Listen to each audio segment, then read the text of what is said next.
మీనాక్షి కెవ్వుమంది. ఏం నొప్పిగా ఉందా? చేత్తో కొడితేనే భరించలేవు, చెప్పుతో కొడితే ఇంకేం భరిస్తావు? సుకుమారి, కూరల వాడితో తిరిగేటంత కమ్మగా లేదా? వ్యంగ్యంగా అంటున్నాడు వెంకట్రావు మాస్టారు. వదలండి, మీకు దండం పెడతాను. బాధతో గిలగిలలాడినట్లు మీనాక్షి కంఠం వినిపించింది. అంతవరకు కళ్ళకు ప్రత్యక్షంగా కానవచ్చేలా వెంకట్రావు మాస్టారు కథ చెప్పి, ఇది నిజంగా జరిగిన ఓ అనుమానం మొగుడి కథ సీత అన్నాడు రామకృష్ణ. సీతామనోహరి తేరుకోవటానికి నిమిషం పట్టింది.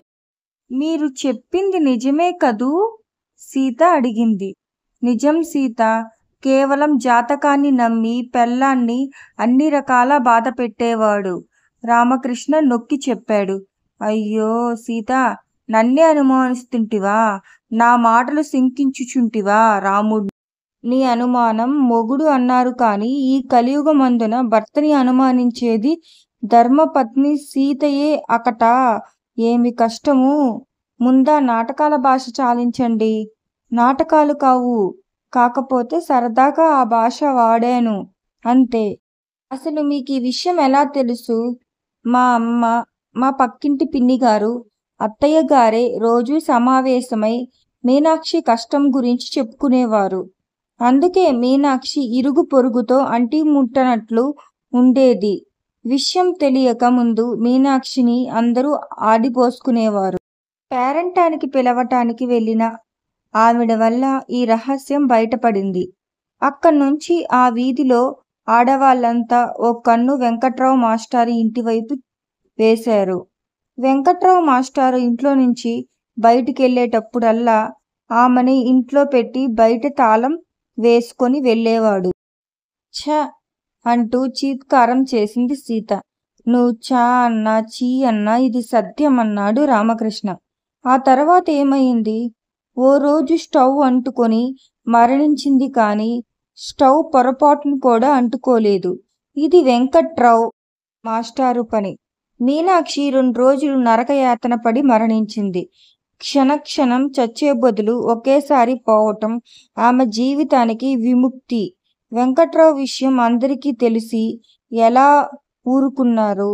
నలుగురు కలిసి ఆయన కాళ్ళు చేతులు విరగొట్టాల్సింది, లేకపోతే పోలీసులకి ఇచ్చాల్సింది సీత ఆవేశంగా అంది. మాస్టారు కాళ్ళు విరగొడితే అందరి పీకల మీదకి రావటం తప్పించి ప్రయోజనం ఏముంది? పోలీసులకి విషయం చెప్పి పట్టిద్దామా అంటే మీనాక్షి చావు బతుకుల మధ్య కొట్టుకుంటూ కూడా ప్రమాదానికి కారణం నా అశ్రద్ధ, మా వారి మధ్య నా మధ్య ఎటువంటి పొరపచ్చాలు లేవని స్టేట్మెంట్ ఇచ్చింది. సీత నిర్ఘాంతిపోయింది.